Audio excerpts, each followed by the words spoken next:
Shoulda!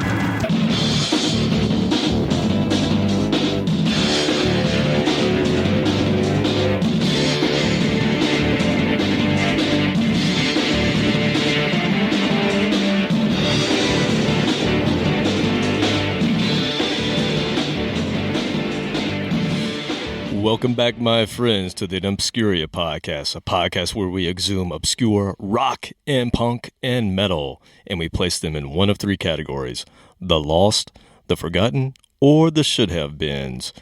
Welcome, welcome. I am your host, Kevin Williams, and I am joined, as always, by Mr. Robert Harrison. What's going on, my friend? Not a whole lot. Just over here to your right, hanging out. Sounds good. All right, so we always start off the same way, and no reason to change it up. Please go listen to the following podcast if you are not already. I'm talking about Pod of Thunder, Decibel Geek, Podcast Rock City, Cobras and Fire, Grown Up Rock, The Lipstick Panel, Rock Strikes 10, History Science Theater, Metal Up Your Podcast, and The Dummy Room. Go check those out. Also, go check us out. We're at inobscuria.com. Like us, share us, recommend us, give us a note, let us know what you think. What you like, what you don't like, and maybe we'll get back to you. But we're on Facebook, Twitter, Instagram, we're everywhere. So come check us out. So what's been going on with you, Robert? You seem a little tired today. Oh, I have no idea why. It has nothing to do with all the glitter and the sequins laying all over the floor here in the speakeasy. Yeah, so I walk into the firehouse today, and it looks like 1973 exploded in your house. There's sequins everywhere. I'm not sure what was going on here last night. Most of it, from what I remember, it was a birthday party, and for our friend Tanya Levin. But now she's got to listen to the podcast just to hear her name. Happy birthday, Tanya! She turned a big 4-0 and looking good, and we had a great time and a little bit weird party, but it was fun. Maybe they'll tell you what happened last night some other time. I need a play-by-play. Mm-hmm. I'm sure you don't quite remember. Nope. Well, hey, every week we talk about different things from my collection of music, and we try to pick something that's maybe a little bit left of center, maybe a little bit obscure, or something that should have gotten more attention that didn't. And usually I get this information via reaching out to the netherworld, to the spirits, to give me some guidance on what I should talk about. But this week was different. I was watching, I guess it was middle of last week, I was watching HBO, and I was watching a show called Westworld. Mm-hmm. Have you seen this? Yeah, the first couple episodes. Yeah, I watched episode 1. And I had watched some out of sequence, maybe a year ago or so. But I had never really started with the first one, so I wanted to see what the real backstory was, because I thought I knew it. But anyway, if you haven't seen that show, you should check it out. I thought it was really good. I mean, it's got Anthony Hopkins in it. How can you go wrong? But it's basically a futuristic setting in America, and they have developed these amazing androids that seem real, but they put them in this Western cowboy setting, and rich people pay to go and pretend like they're cowboys and interact with these androids, and all sorts of chaos ensues, I guess, over the course of the series. Disney World gone wrong. Yeah, and it's kind of, I guess, kind of creepy and really cool. Anyway, it got me to thinking, because it just jumped out at me what the theme would be this year. How about today? It's been a long week. It's been a long week. Let me hop back. What the theme should be today. I thought we should talk about a band that's near and dear to my heart. This is another one of those grave mistake episodes. We did one with 24/7 Spies. This is a grave mistake. Galactic Cowboys should have been huge. That name sounds familiar, and I'm going to regret saying that. But so I thought you might be unfamiliar with them. So they're kind of hard to pigeonhole. They're from Houston, Texas, and they came out in the mid to late 80s as far as when they formed, but they didn't start putting out music until, I believe it was 90, 91, somewhere around there. But they are basically a metal band, although people put them in the progressive metal category. Some people consider them alternative. They're really a mix of things. But I would probably consider them progressive metal. But the thing that's unique about them, and we'll talk about why, is they basically combine heaviness of like Anthrax with the vocal stylings of the Beatles.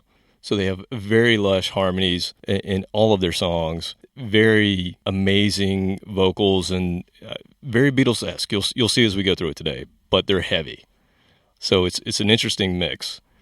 And another thing about them is a lot of people early on thought they were a Christian band because they do have some Christian leanings or Christian messaging in their music, but they've never said that they're a Christian band. They don't come out and say, "Oh, we're doing this because we're Christians," but there are definitely themes there. And the original band consisted of Monty Colvin on bass, and he's an interesting cat. He actually has his own podcast called Monty's Rockcast, so you can go check that out. He's a pretty funny dude.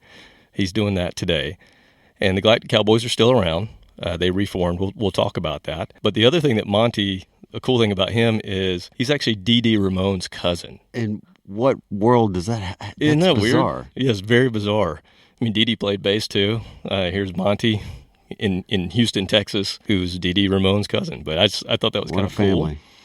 Alan Doss was the drummer, Ben Huggins on vocals, and Dane, I want to say Saunier, maybe it's Saunier, on guitars. What's cool about the connection with Dane is his brother Len was in the most recent version of a band from Atlanta called Stuck Mojo. And I actually met Len when I saw Stuck Mojo a couple of years ago, so it was kind of cool. I didn't realize that his brother was in Galactic Cowboys, was the original guitarist. But they toured in the 90s. They toured with Anthrax, they toured with Dream Theater, King's X, and Overkill. So they were out there, they were playing the scene, and they have some good notoriety. I mentioned King's X, so here's really where it gets really interesting. And I'm a huge King's X fan. You like King's X, all right? Yeah, you took me a couple of times. Yeah. So King's X were also a Houston, Texas band. That's where they relocated when they got signed and got big. Galactic Cowboys are also from Houston, Texas. They both mix heavy groove and proggy metal with Beatles-esque vocal harmonies. So they're very similar in that sense. They were also both managed early on in their careers by a guy named Sam Taylor. So here's the real connection to King's X. Sam Taylor was he worked for ZZ Top's production company, and then he went off and formed his own management company. And he had King's X, and he had Galactic Cowboys, and he had a third band called Atomic Opera. And they're considered kind of the trio of Houston, Texas. And Atomic Opera has the same sort of category of heavy with lush vocals. So you had three bands that were very similar in their approach to music. They didn't sound the same, but very similar in their approach to music, all managed by the same guy. So you have to think something is up with that. Something's going on. He had to have some sort of direction that he was providing to them. Both bands, actually all three of those bands were considered a Christian crossover, and they had Christian-based themes and lyrics, even King's X. Yeah, I remember that. They all of those bands said they were not specifically a Christian rock band, but they all had those themes in their music. So lots of similarities with King's X. In both bands, King's X and Galactic Cowboys, they both had major label success with their first couple of albums, and then they both ended up on Metal Blade Records in the late 90s. The other thing, there's just so many things, so many crossovers with King's X. King's X's drummer, Jerry Gaskill, plays drums on one of the last albums that the Galactic Cowboys did. Alan Doss left the drumming position, and so Jerry stepped in and played on one of their albums called Let It Go. And then Wally Farkas, who was the second guitarist, and we'll talk about when he comes in, he actually owns a label called Molken Music, and they've actually released on his label King's X live albums, B-sides, and then some of the solo content from some of the King's X guys. So these guys are obviously very close, very tight. But I just thought it was similar. I thought it was interesting how similar they were. And then Wally Farkas also he's actually played on Doug and Ty's solo material. So the guitarist and the bass player for King's X, he's played with them. And then Dane Saunier, the guitarist, he is actually in Doug Pennick's Texas Poundation, which is his Poundation. Texas Poundation. That's his backing band when he does solo tours. So that's pretty admirable how they all work together and actually get along after all these years. That's not an easy task. And so it's really cool. So because you're familiar with King's X, I'd like to get your feedback as you're listening to this to see if you draw comparisons or not. I think they stick out, but in no way are the bands copying one another. It's just they had a very similar foundation for what they were doing. So I'm gonna go in chronological order and play something from each of their releases. And we're gonna start first with the first Galactic Cowboys album that came out in 1991. And I remember this, not 91, but I remember my first experience seeing them in 1992. And I was watching the Headbangers Ball. I remember I was at my friend Joey Hall's house over the summer after, I believe it was freshman year of college. And we had just watched one of the games from Barcelona. So we were watching the Olympics. And then we flipped it over to Headbangers Ball, I guess, after it was over that night. And on comes this amazing song called I'm Not Amused by these guys I'd never heard of, called Galactic Cowboys. And it just blew my mind. And I was like, whoa, I got to go find this. I didn't realize, I thought it had just come out, but it had actually been out for a while, almost a year. But this one song off, and it's the first song on the first album, it showcases why, I think you'll see why I like them and how they mix all these different things and have this really lush vocal harmony with this just pounding rhythm section. So check it out. This is I'm Not Amused from Galactic Cowboys 1991.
think that's the quickest I've ever heard a band transition from sounding like Collective Soul to Black Sabbath within like 8 measures.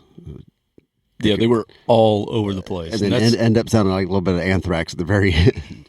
That's why I love what they do. And that's why I think when this came out in 91, I'm not sure why they didn't get more attention, because that was the time when everything was kind of switching over, and it was really cool at that point in time to mix it up. And you had your Faith No Mores, you had a foot in each side of the you had bands that were doing at the time. doing different things, and that was kind of in. I mean, I think about what was going on at that time, and even with bands like Pantera coming into prominence, they had the heaviness without the glitz and glamour. Yeah, without the hair, and even though they looked sort of hair bandish, but they were hairy. Yeah, but not really. I saw the videos. Yeah. So anyway, I'm not sure why that didn't get a little bit bigger.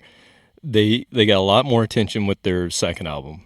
Their second album was called Space in Your Face. It came out in 93, and this is the first one of the rest of their catalog that I got on release day, because I was a fan at that point. One thing that as I was thinking about this album, I was remembering coming to Atlanta. At the time I was in college, and I was in South Carolina, and I would drive to Atlanta for shows. And I didn't go see Galactic Cowboys, but I went to see Blues Traveler. Remember band Blues Traveler? So I go to see Blues Traveler with some friends of mine, and we're sitting there pre-show, and this guy turns around, and we just start talking, and he starts talking about Galactic Cowboys. And I just remember going into this very deep conversation about Galactic Cowboys, and then the lights went out, and Blues Traveler started to come on, and I was like, damn it, I'm not finished talking about Galactic Cowboys. So, John, excuse me, Mr. Popper, can you just hold on? So give me a second. I just remember how much that band at that time really meant to me, and again, it's another reason that I just really feel like they should have been bigger than they got attention for. But this second album was mixed by Andy Wallace, who was he was Rick Rubin's right-hand man. He did everything from Nirvana, Nevermind, to Ex-Japan, who we've talked about. He did Ghost. So really, really great mixer that they had on this album. And this was really their biggest break into the general market. And they had 2 minor hits. I'm not going to play one of those, but there was a song called If I Were a Killer, and then I Do What I Do. And those both got pretty good MTV coverage. That's probably, if you've seen videos, those are probably the songs you saw. And Z-Rock, which was at that time a huge radio station that could break bands. I believe they were in LA, but they were really high on this band at this time as well. So this was when they should have really, really broken out. But again, it didn't, for whatever reason, it just didn't quite happen for them. But this album's really good. And originally I had this on tape. And in the early 2000s, I wanted to get CDs for everything that I loved. And this was one of them. And I could not find this on CD. And I remember reaching out I went to the website, the Galactic Cowboys website, and I saw an email or something like that. And I think it was for if you wanted to book the band, that sort of thing. It was meant to be a business email. Bar mitzvahs. And of course I said, I can't find this one on CD. I really want to get it. And one of the guys from the Cowboys emailed me back, messaged me back and said, oh, you can get it at this store in Houston. They have a bunch of them. And so that was one of my first forays into. Dude. Yeah, it was one of my first forays into the Amazon world before it was Amazon. But I remember that very well early on, getting this CD. The other thing is this was the last major label release for them, and the band was on DGC, which was the same label as Nirvana. Okay. And so if I think back to that first album, it came out in 91. So, DGC obviously were putting their efforts towards that whole thing that was going on with Nirvana. And I guess by this time, 93, they were well into, we're supporting what we know is selling from the grunge. Yeah, it was era. full on and grungy by then. So I guess that would probably have something to do with why they dropped this, because they were a metal band. You couldn't tell somebody this was a grunge band. They didn't sound like that. So I could see why DGC may not have put much effort into them, but they did get released after this album. And this is also when they parted with Sam Taylor, who was the manager. And they also parted ways with Dane Saunier after this. So this very well could have been their last album in all. But we'll see when we come back and talk again that they keep going. So, and I'm glad they did. Another cool thing, if you go out and find this CD, there are 2 hidden tracks. And the reason they did that... I love hidden tracks. But they didn't do it for the reason that a lot of bands were doing. It was kind of a trend in the 90s, if you remember. Some CDs you would get, and the last song would play, and then it would like go forward 50 tracks really quickly, and you get the track 60 or something like that, and another song would play. Then our second CD had one at the end. It was Bailey. Yeah, I think we did that as well. But yeah. Anyway, the reason they did it was, I guess they had contractually they were only supposed to put so many songs on the album, and so what they did was they asked Andy Wallace, "Hey, sneak these 2 in. We'll just make them hidden tracks and not tell anyone about them." Denied officially. Oh, yeah, no, and so they had 2 more tracks on the CD, which they're both really good cuts. It's just they couldn't list them on the album. Right, they had short attention span. So anyway, let's get into something from Space in Your Face. The second album came out in 93. This is About Mrs. Leslie.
they definitely stress the harmonies a lot more. Not a lot more, but significantly more than King's X. I think they've got bigger harmonies, almost, once again, pushing it in the pop direction, and then immediately going back to something really heavy and dark. Yeah, to me, in listening to that, God, it takes me back for one, but two, I was just thinking, it really is it's like if Anthrax and King's X had a baby. Mm-hmm. That's the Galactic. It just keeps going Cowboys. back and forth between the two. So good. There's so much groove in that song. I don't know if you were hearing that, but there's so many points where they're just grooving on the rhythm. Mm. They're not putting a bunch of lead over top of it. There's certain bits in that song where it's just focused on the music. There's no singing. There's no lead over top. It's just focus on the groove of what the rhythm section's doing. Mm. I love that. Again, they got dropped at that point, unfortunately, and so again, they lose their guitarist, and they lose their manager, and they lose their label. Most bands would pack it in. Loser. Yeah. So, and I did, at the time there was no internet then, so I didn't know what was going on. But we had all the magazines, the guitar magazines, the Rip magazines and whatnot, and so you could get little sound bites in those. And I remember reading something about this happening. I was like, well, I guess that's it for the band that I really like. And I guess I'll never see them live. But they came back. They did actually split for a little bit. But then they came back, and they had a new guitarist, and his name was Wally Farkas. We mentioned him earlier. And he brought a little bit of a different guitar tone, guitar sound to it. And the band signed to Metal Blade in 95, 96. And at that time, if you think 95, 96, that was, post-grunge, I guess is what that was called. It was on the way out. There was no hard and fast, but somewhere in there started mixing with lots of other genres at the same time. Yeah, and that was the time where metal, unless you were into metal, was dead. It was very much underground. It was done. The only bands that survived that people talked about was Pantera and Metallica. And really no one else. Everybody else were either dinosaurs or they just weren't talked about, unless you were into that sort of thing. And this was before 95, 96. This is before the kind of rebirth with the new metal and the hip-hop-y stuff. That hadn't happened yet. So they were kind of in that world of, unless you're a diehard, you're probably not going to go buy the new release. But they signed to Metal Blade. They get a little less proggy, because I think especially that second song, you could hear the proggy influence in there. And I did want to mention before we move on from that song, there's a great song on there where they were talking about crop circles. Mm-hmm. And at the beginning of the song, you can hear a lawnmower cranking up. Because if you remember at that time, there was the whole thing about the crop circles. And nobody knew whether aliens, whether it was actually some guys in England that were just making it with a little tricked out lawnmower. Genius. Those guys are my heroes. But there's a great song on the Galactic Cowboys that did you hear a nice little ring there? The doorbell? Oh, that was the ring camera. That was interesting. I haven't heard that before. Anyway. Did we win? Was that a good sound? You're the winner! Pop-ups. Anyway, so go check that song out on the second album. But going back to the third album and them signing to Metal Blade, it's a pretty awesome album. It's called Machine Fish. And it's the first album to feature Monty Colvin, who's the bass player, to feature his artwork. It's a sculpture on this particular album. Every album after that is a painting. He was a great artist, really, or I guess he still is a good artist. But anyway, after that, they really used him for all of their artwork. And it's very signature Galactic Cowboys to have that Monty Colvin art on it. And Machine Fish was the first one. But it's a really heavy album. And the reason this album really resonates with me is this is right when I moved to Atlanta, right before the 96 Olympics is when I moved here. And I've owned 2 copies of this CD. And the reason being, the first copy of my CD was totaled in a car crash that I was in. I was listening to this album when it was dusk and I just didn't see the person coming. They didn't have their lights on. And I pulled out in front of a Mustang. Ouch. And totaled my car and theirs. Oh. And I will, that's one of those things you never forget. No. But I remember this was what I was listening to as I was driving home. And I also remember that after the dust settled and, we did all the insurance stuff. And later that evening as I was sitting at home thinking, about my life and the fact that I survived, yet, this was a horrible thing, I started thinking, oh shit, I left that my in the CD player. was in the player. And they totaled my car, so it's in some lot somewhere. There's no way I'm ever going to get that back. And so I had to go buy a new disc. Oh, the horrors. Such a sad story. But it's funny that I remember that. And it's also funny that that very evening, that was the thought I had is, oh shit, my Galactic Cowboys CD was in there. Do you flinch when it gets to that point in the song where you hit them? There's a certain part of that song you're like, oh, I'm fast forward. Well, that's, you're so good with transitions, Robert.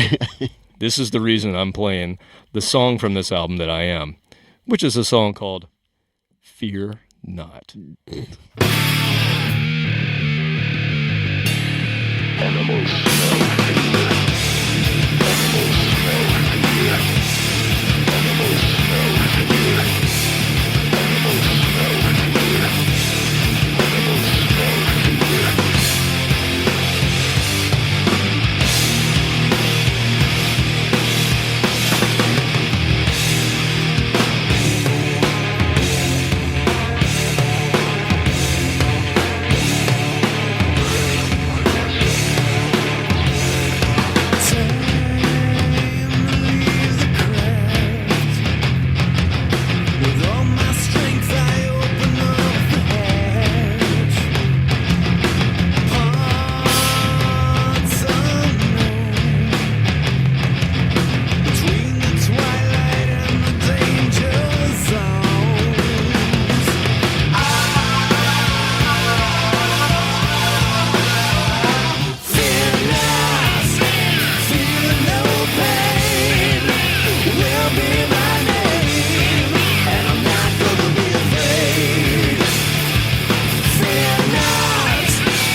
change one member in the band, and you have a whole new band.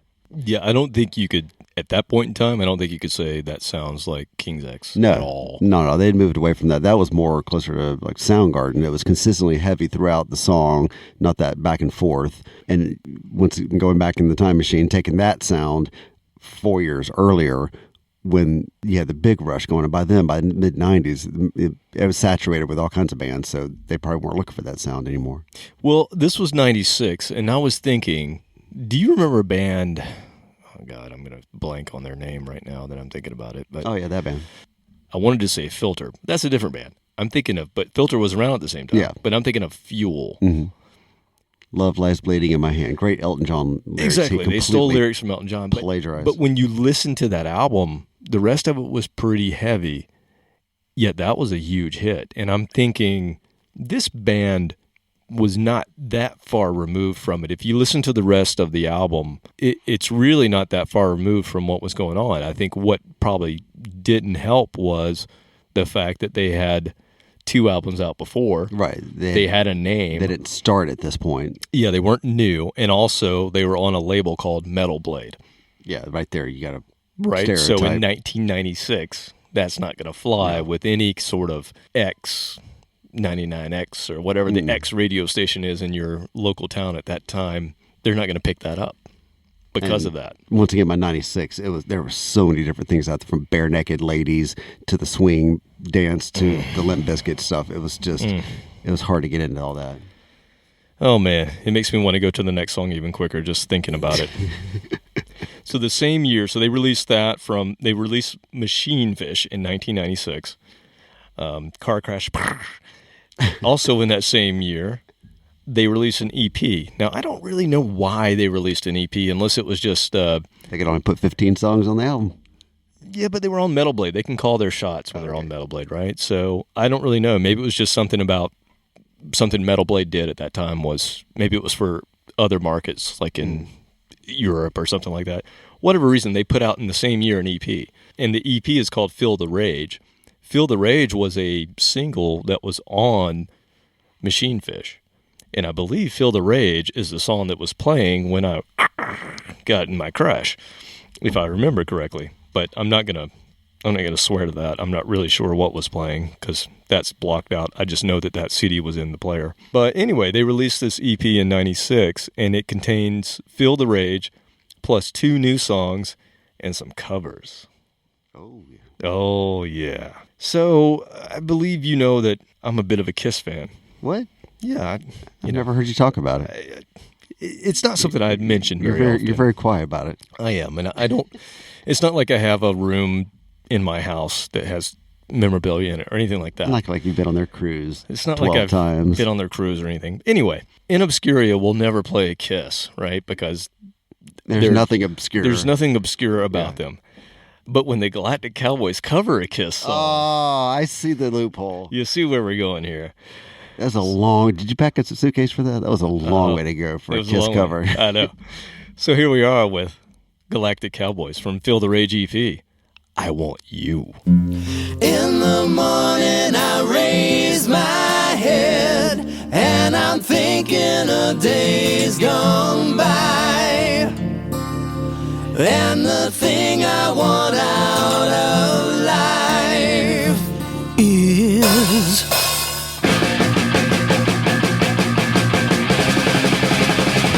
I want you. I want you. I want you. I want you. You can run, you can hide, but you'll never get away. You can lie and deny, but you know you're gonna pay. Never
And the thing I want out of life is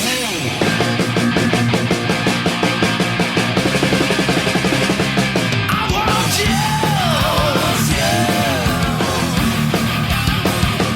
I want you.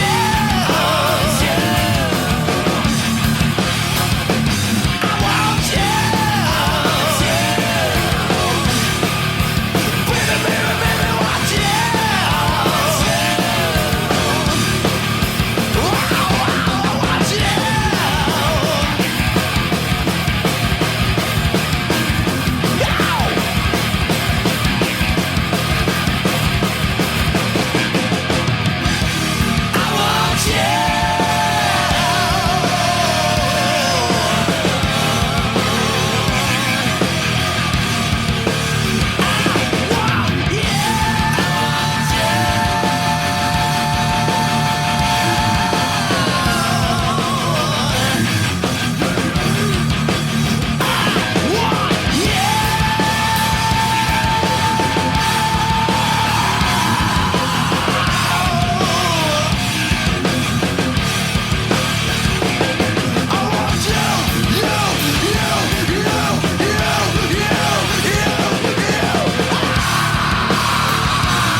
At least it wasn't Beth. That was definitely not Beth. And at least they seriously had a courtesy to choose a song that wasn't as well known. It wasn't Detroit Rock City or something like that. They could give it more of their personal flair. Absolutely. I love it when a band takes a song and you can recognize it, yet they still make it their own. Mm-hmm. And they definitely did that in that song. I was thinking back to when this came out, which was 96. And there was in 90, I want to say it's 95. I should know this. I'm a Kiss fan. I believe it was 95 when the Kiss My Ass compilation came out, which was a Kiss-produced tribute to themselves, basically. And they had lots of artists on it, Lenny Kravitz, and just a ton of different artists. And in the inside of the liner notes, they mentioned other artists that they wanted to be on the compilation, but for whatever reason, management, legal reasons, whatever, they couldn't get on the album. I want to say that Galactic Cowboys was one of those. This was probably recorded for that album. That makes sense. About the same time and everything. Because if I'm thinking about the timing, it makes sense that that's why they did it. But anyway, I love that cover. It's unique, yet it's Kiss. And I've played Kiss on In Obscuria now. All right, so this is a really prolific time for them, even though they may not be in the mainstream. They're obviously writing songs. They're putting out material almost every year. So that came out in 96. They had an EP in 96. And then they come back with another album in 97, another album in 98. Very prolific time for them. The next album that came out, great album title, The Horse That Bud Bought. That horse. I've always wondered about that horse. Which horse is that? That sounds like a metal album. That's the one that Bud bought. Oh, The Horse That Bud Bought. So I'm going to play the song that goes with that title and that makes it really cool. So this was another release again on Metal Blade, and this was the second album that, or maybe the third album. I'm not sure. The drummer Alan Doss, he produced this, and he had done the previous collections as well. So I guess all the Metal Blade stuff he produced, which is cool. They had, you have somebody within the band who's able to produce you, and you put out good stuff. That doesn't always happen. But the album title, really weird. The painting that Monty did on the cover, bizarre. But then when you dig into why they called it that, super cool. So the song I'm going to play is called Oregon, and it's a mellower tune, but it's where the title comes from. And this is the real life events that Monty penned this. Monty Colvin and his family, I guess when he was young, they sold everything. His parents must have been hippies. They sold everything when he was young, and they joined a cult, and they lived in a commune. Everybody's doing that back then. In Oregon. And I guess the cult leader was upset because Monty's father had bought him a horse. That must have been the horse that Bud bought. And I guess the cult leader said, we're in a commune. You have to share that horse with everyone. Mm-hmm. And so everybody had glue. No, so I guess it had a major impact on Monty, so much so that he wrote a song about it all these years later. But I thought that was really cool because until I knew that story, it just didn't make any sense. I'm like, why would you call a metal band, why would you call your album The Horse That Bud Bought? That's a Willie Nelson song right there. Yeah, and your name's Galactic Cowboys, so True. I don't know what you're going for, but now it all makes sense. So I'm going to play Oregon. It's a really, really cool song. Hope you dig it. From 1997, The Horse That Bud Bought. Down from the mountains when you come, we would still move to Oregon. Pull from the ground of yesterday, sell everything and move away. But it wasn't what we thought, and we rode the horse that Bud bought. We took that trip again, my friend, till us formed a family. Jimmy and Jesus under siege. Follow the leader, it would go. Stuck in a twisted puppet show. But it wasn't what we thought, and we rode the horse that Bud bought. We took that trip again, my friend, and it wasn't all for naught. Living in the house that Bud bought, we learned so very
Too bad that was about 8 years after the heyday of the great power ballad. Man, That's an interesting song. I mean, there's a lot going into that, living on a commune, having to move, and a horse and all this. I love it. That is a powerful, powerful song. And hats off, cowboy hats off, to Alan Doss for his production. I haven't set it up to here, but I have really, really enjoyed all of the bass. I mean, just the sounds of the guitars, the sounds of the bass is just punishing. Monty Colvin's bass is so good, just the sonics of it. All the recordings, and really the ones that stand out the most is the stuff that Alan Doss produced. So hats off to him, man. He did a brilliant job. Especially, I'm sure they were not on the same budget as, all of your mainstream acts of the time. I'm sure they were having to, cut corners where they could. But man, their recording sounds so good to me. The band would, with that release, they would kind of really embrace their progressiveness. And the next album, called At the End of the Day, had a 7 or 8 part suite.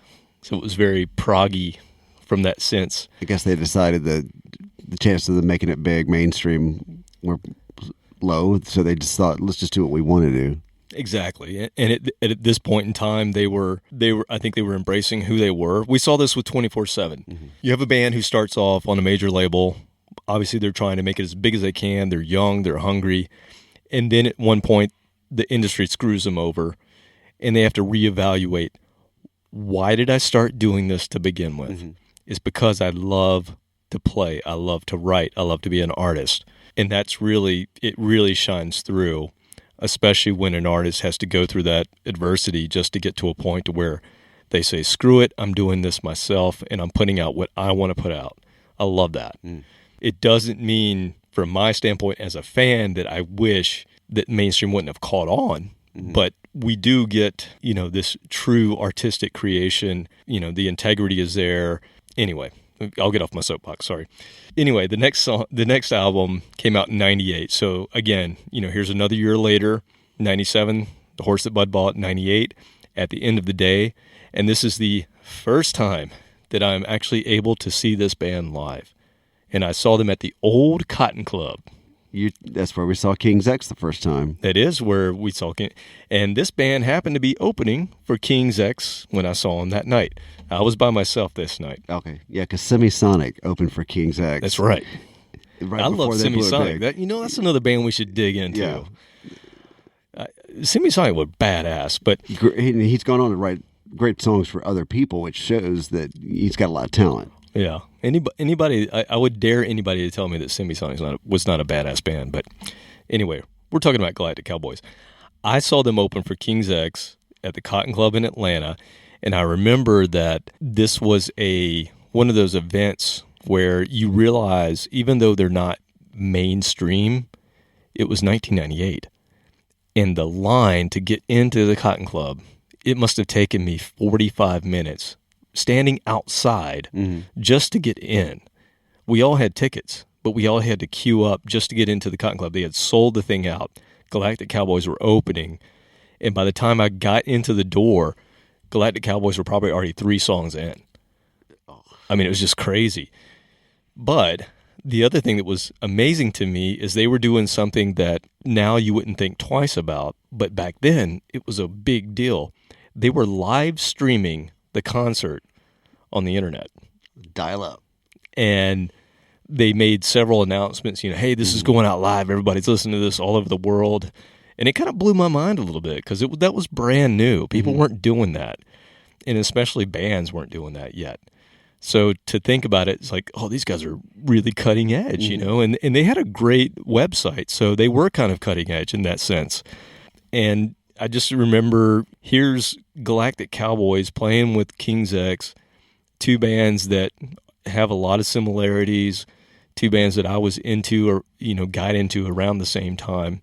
I had been into King's X probably 3 or 4 years prior to Galactic Cowboys, but still, the similarities were there. I mean, we talked about those earlier, but That was such a big deal to see that show. I will never, ever forget it. It's the only time I've seen Galactic Cowboys. And you were up close and personal in that venue. I remember that place. That venue was basically like a shoebox, the way it was laid out. Everybody's close to the stage. The stage was only about 2 feet off the ground, so you're close to the performers. Yeah, that was amazing. Anyway, so At the End of the Day is a concept album. So they had totally embraced their progressiveness. Put out a concept album. You've got a whole suite of songs kind of strung together to make a concept. And again, it was produced by Alan Doss. However, he decided that he no longer wanted to be the drummer in the band about 2 weeks prior to this album coming out. So when I saw the Galactic Cowboys, I didn't know it at the time. Again, I wasn't getting every bit of information on the internet, but he wasn't the drummer. And I didn't realize it at the time, but now I can kind of, thinking back on it, I'm like, it didn't really sound exactly like every song that I had heard. I just thought they were reinterpreting their songs, but now that makes sense.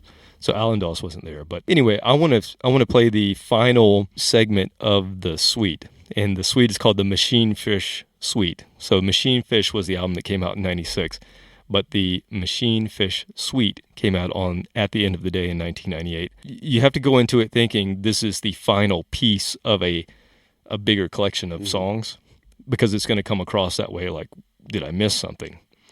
But this is part Big G. finale number G. Yeah, this is the finale. This is part G, called How Does It Feel?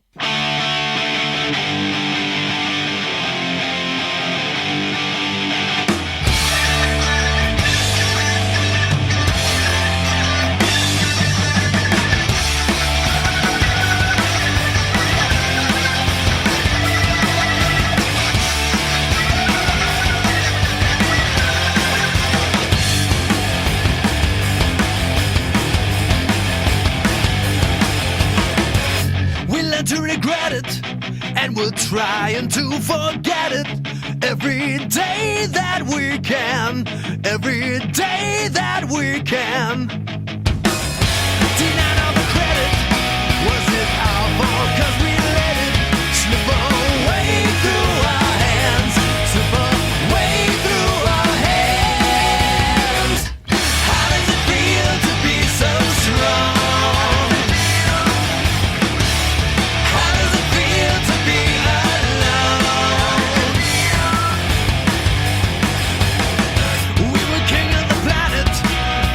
Took it all for granted. Who deserves all the thanks?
Maybe not quite Bohemian Rhapsody, but Yeah. sounds like they're having fun. But you can tell that's the end of a Yeah, big piece. just big build up, and you kind of repeat it again and build it up, and then Yeah. done. But I don't know. There's something about the sound of that I just love. And there were other songs on this album that would have been more single-like, but I thought it was appropriate to play something from the suite because that's really what they were accomplishing with this album, was embracing their progressiveness, which I applaud always. I do for like 4 minutes, and I'm done. 15 minutes in, and that's the highlight of.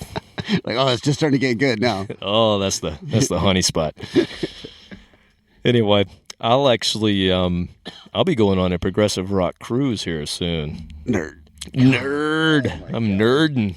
God, Kiss was. Oh, I could tolerate that. I would post photos of me on the Kiss cruise, but I don't know. So all the podcasters that listen to this podcast, they a lot of them I know through being a Kiss fan or being a podcast fan, and most of them are Kiss fans. So they all embrace the whole Kiss cruise. Mm. Not so much the progressive rock cruise. I don't have a single friend on the progressive rock cruise. How long of a cruise is this? This is a 5-day cruise. No I'm wonder going they on. get and they play 4 songs. It's called Cruise to the Edge. Each day we will get a new song from the band Yes. No, it's Cruise to the Edge. So if you like progressive rock, go check out Cruise to the Edge. Is it really 5 days? It is really 5 days. And you're quarantined for 2 weeks after that. You know that. I hope they put me in Japan and I can just hang out with Yes for 2 weeks. That'd be pretty cool. I'd like that. Is that where they're hanging out? I don't know. We'll find out. We're going to the Bahamas, I think. Oh, okay. I think we should be okay. Anyway, I don't know how I got off on that tangent. We're talking about Galactic Cowboys. They should be on the, you know what? They should be on the what cruise. it was. Yeah, That's we what need it to was. nominate them. They Let's should start really a campaign. They should be there. GoFundMe, something. So we just talked about 1998. I saw Galactic Cowboys. I was on a big high after that show, seeing the Cowboys and King's X at the same time. And then we get to the year 2000, and I hear there's a new album. It's called Let It Go. I don't know if I like that title. Disney. Don't Yeah. you got daughters. You should know that song. Well, it's funny that you say that, but we're going to come back to that. Yeah, so the album's called Let It Go, meaning, are they done? Oh. Yeah, they were done. So apparently they record this album. This is to be their final album. Swan song. Their swan song. There's a reason it's called Let It Go. The cover art by Monty Colvin, really cool. It's got a kid on the front cover with a kind of sad face. He's got goggles on, and he's holding a bunch of balloons. And then on the back, he's sticking his tongue out going crazy, and he's let the balloons go. And so it is to be their swan song. The year 2000. This was the same year that I reached out to them. Asking where I could buy their CDs. Hey, man. Hey, man, I know you're done, but where can I get that CD from, 93 that I really want? Anyway, yeah, good on me, right? So this is the only album that they put out where each member of the band actually gets lead vocal. So that's kind of cool. And then this is, I told you Alan Doss, he quit before the tour for the last album. He mixed this album, but they bring in Jerry Gaskill from King's X to play the drums on this album. So it's got pretty killer drums on it. Alan Doss was a great drummer, but Jerry Gaskill is also an amazing drummer. So when it came out, we knew this was it. This was to be their last album. There would be no tour, and this is where they're writing songs that they want to write and putting out music that they want to put out. It's interesting that you mentioned Let It Go when I said that with the Frozen thing, which was much later. Oh, that's right. Much later. But they do have a song on here about Disney. So it's kind of funny that you said that. It all comes full circle. It really does. I never thought of that until you just said that. Let it go. That's really funny. All right, well, we're not going to play the Disney song that's on here. No, we're going to play a song called Hey Mister. And at the end, listen to the end of this. I don't know whose kids they brought in, but remember, this is the year 2000. So they brought in some kids to chant, I guess, in the song, to come in the studio. Hey, kids, come in and say something. And they also captured the kids doing like a little chant for NSYNC. Oh. If you think about the year 2000, that was the height of the NSYNC and who were what was the other one called? Backstreet Boys. So Kids on the Block. Or anyway, so they actually recorded them doing their little NSYNC thing. It's pretty funny. It's pretty much a time capsule. I thought I'd play the song "Hey Mister" off "Let It Go" 2000, the last Galactic Cowboys, or is it?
this was around the same time as bands like Space Hog, and to me, this sounds every bit as good as what was on the Space Hog album. The difference is Space Hog had a hit in the meantime. And they were new. And they were new. And so those two things going for it, this band is at this point making really good music, just as good as pretty much every other band out there.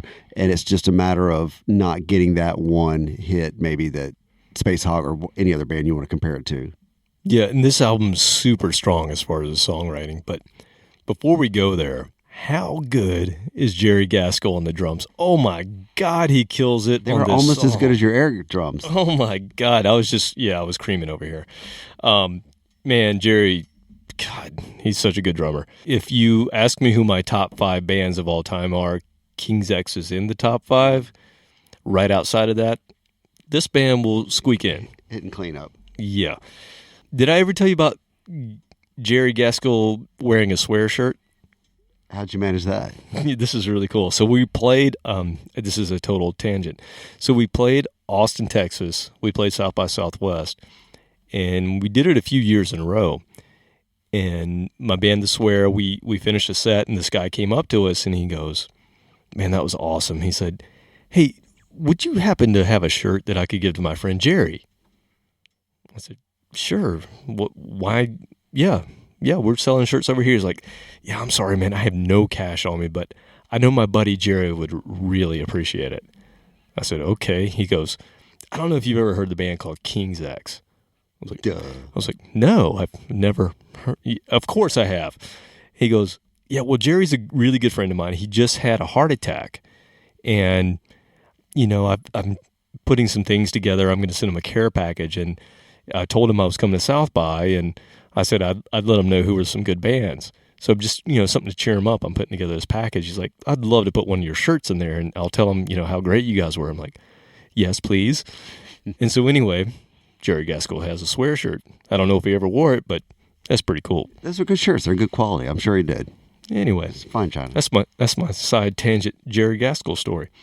I actually talked to Jerry. How many other people have side tangent Jerry Gaskell stories? I don't think any. Well, I have another T-shirt story with Jerry as well. So I'm on the Kiss Cruise one of the 15 times that I've been on it. 11. Yeah, whatever that number is. And I'm eating. I'm by myself. I think it was the year after you and I went. Yeah. And I'm by myself, and I'm eating lunch or something, and I'm walking to put my tray up, and I noticed Jerry Gaskell, King's X, is playing, and I noticed he's sitting there eating as well. And I happen to be wearing one of my very own homemade King's X shirts that I made just for the... Very fortuitous. Yeah, anyway, I'm a dork. Anyway, it has a picture of them from the old days, and, obviously the King's X logo, and it's in the shape of the state of Texas. And he goes, hey, man, you make that shirt? Yes, sir, I did. Yes, sir. But by the way, I'm not selling it. It's just for me. He's like, no worries. That's really cool. I'm Jerry. And we shook hands, and I'm like, that was Jerry. Giggle. Anyway, that was cool. So those are my Jerry stories. But we're talking about Galactic Cowboys. So Jerry played on that album. Everything that we heard was they were done. And that was pretty much the truth. Galactic Cowboys had 7 great releases and a lot of great songs, and that was going to be it. But then, after 17 years, they reunited in 2017. And they reunited with their original guitarist, Dane Saunier, and Alan Doss came back as well. And they decided to make some new music. So we got a new album in 2017 called Long Way Back to the Moon. And of course, as soon as I found out, after jumping around, I ordered the vinyl because there was never a Galactic Cowboys vinyl collection. So this will be my first vinyl that I can get for Galactic Cowboys. And, it comes in the mail from direct from the record company that I ordered it from. And there was that heavy crunch. There was that lush harmony. Everything was back. And it was a great, great album. So they are actually still together. They're still playing shows here and there. They haven't been to Atlanta, unfortunately. Mm-hmm. But I'm hoping they still played shows last year in 2019, so they're still around. But, one can hope that they're going to do another album or at least come and see us. So I would love to go see them again. So I'm going to play the title track from their last album that they've recorded to date, Long Way Back to the Moon.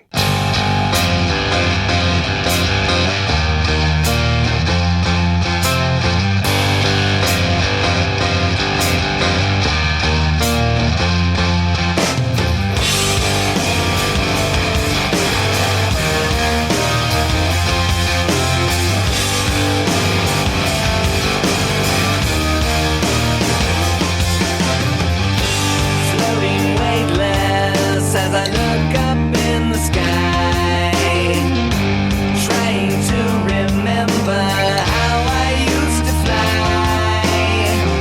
My head is spinning and I think I need to go back home to where I used to live, because I'm tired and I'm sick of this.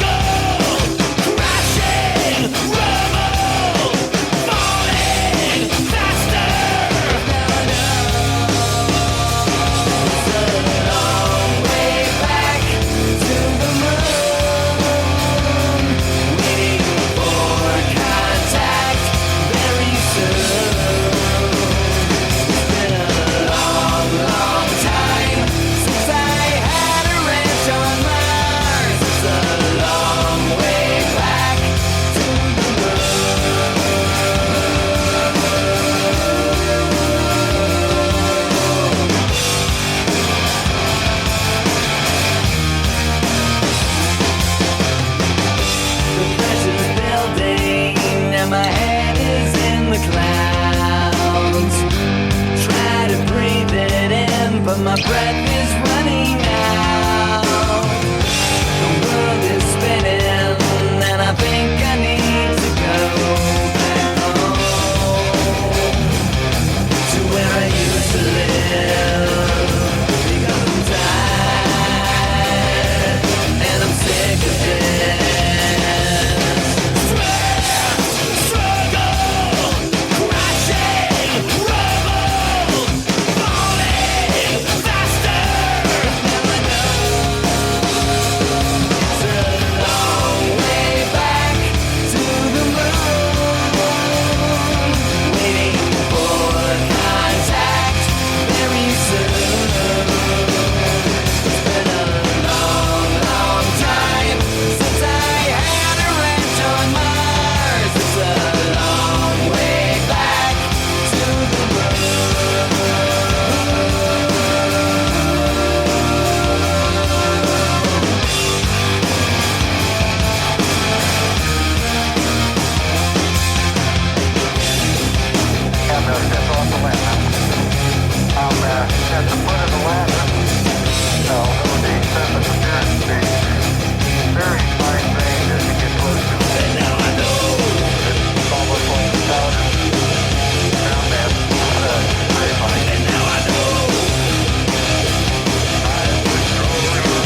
I really liked that one. Really strong chorus.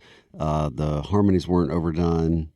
Just real strong song. And that's the first time since 1993 that those four guys have recorded. Mm-hmm. So I'm going to get on my soapbox here for a minute because that was my last song, and obviously that was the last release that this band has done to date here in 2020. So hopefully they'll do another album and tour, and I'll get to go see them again. But there are only so many bands that an individual can really fall in love with, and no matter what, thick or thin, that's the group that they're gonna stick by. And like I said, I have my my top 5 are pretty set, and Galactic Cowboys falls just outside of that. For me, this band means a lot, and like I said, since their second album, on the day that their album is released, I have picked that album up. And I have looked forward to listening to that album, and I've never been let down by this band. I do not understand why they're not as much of a household name, but, that happens. But to me, this band is just magic. There are certain bands that write great songs. There are other bands that just have magic, and this is one of those bands for me that has that certain magic in their delivery and just their songs in general. So that's it for me.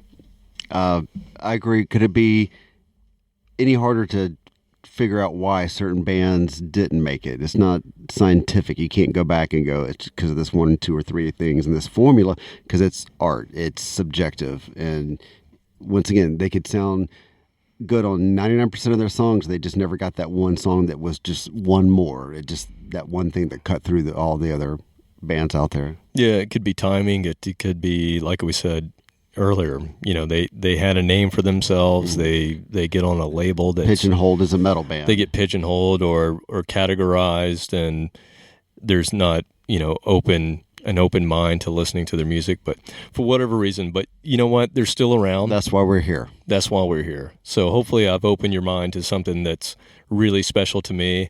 All of these, and this is a series that we're doing. So these Grave Mistake, where we focus on a single band. This is where, Kevin gets to get on his soapbox, and unfortunately, Robert has to sit through it or, at least make comments about it. But, this is my forum to say, wake up, people. These bands are amazing. And so this is the second one. 24/7 Spies was the first. Galactic Cowboys is the next one. Who knows who's coming up next? We'll put together our own cruise. Exactly. And these bands will be on it. So that's it for us, or that's it for me. You have anything else to say, Robert? I'm going to go get some more of the leftover barbecue from last night, if you'd like to join. Go get some barbecue and have a little chili. And chili, yes, freshly made. All right. Later, peeps.